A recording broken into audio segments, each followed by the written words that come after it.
the left side of the heart is much more muscular than the right side of the heart. So you can see the very thick myocardium. One thing that you can see on the inside is the very shiny, slippery, smooth, and very thin endocardium. So that's the lining of the heart. So we do have 3 layers of the heart wall. You've got the endocardium on the inside, the myocardium making up the bulk of the wall, and then that epicardium on the outside that we saw in a different module.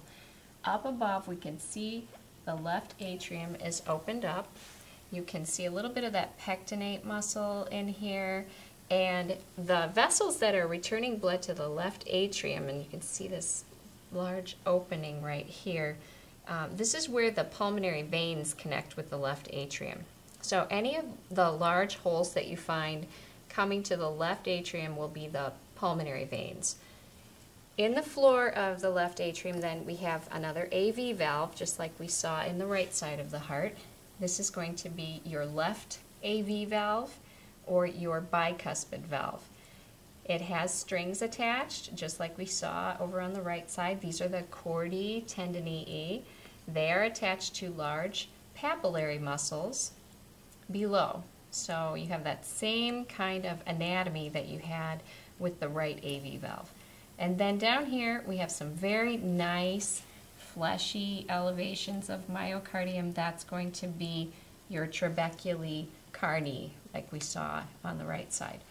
Up here, blood is going to be pushed up into the aorta, the ascending aorta, and we can see the aorta, the very thick-walled aorta, opened up this kind of grayish area here, and these pockets, which should remind you of some pockets that you saw in a different segment, are the aortic semilunar valve pockets. So this is the aortic semilunar valve. When blood gets pushed from the left ventricle past this valve and into the aorta, again the pressure is going to drop as the ventricles start to relax and blood is going to backflow, but it gets caught in the valve.